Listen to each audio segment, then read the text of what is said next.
Archiving and preservation is the guardian of our nation's history, and the United States Archives and Records Administration holds the documents and stories of U.S. citizens dating back to the late 19th century and the United States military records.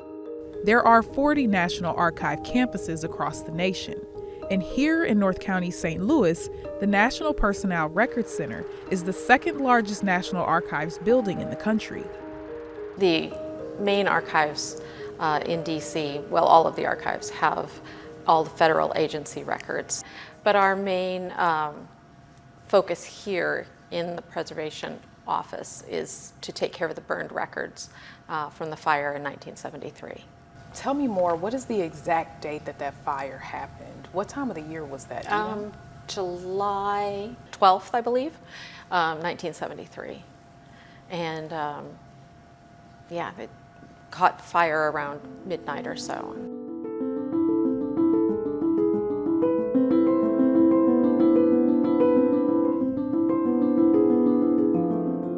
A disastrous fire broke out on the 6th floor of what used to be the National Personnel Records Center, the building right behind me.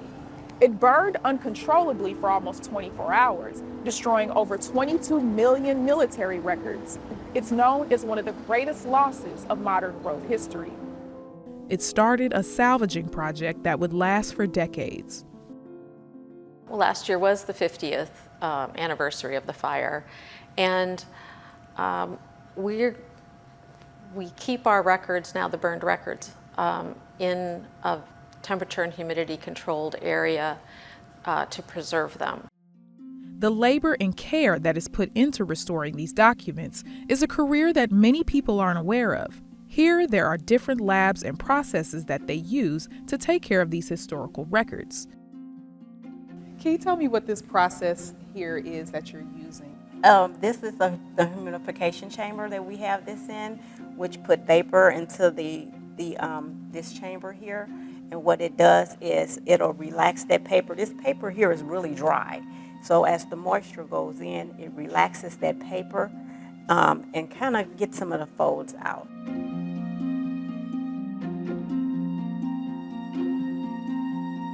Right now we're going into our decontamination lab.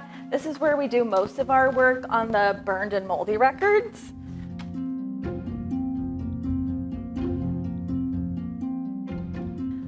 This is the type of record that we see probably the most. Sometimes there's a little metal depressor that goes along the top that just really rusts into the paper, and it's very difficult to get out.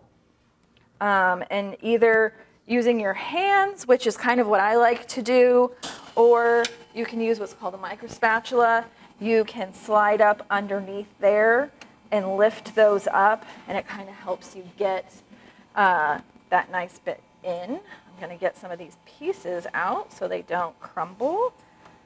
And then I'm going to find the back of this, and then I'm going to slowly lift these off, doing my best to keep this ruffled char attached to the page. There are other preservation and archiving projects that they work on outside of the burned records. To prioritize the damaged military documents would be counterproductive to their overall work, so they decided to work on them on a case-by-case basis. It would take hundreds of years, I think, to get them digitized. And for the burned records, there are 16 of us here to work on those. So that's going to take a really long time.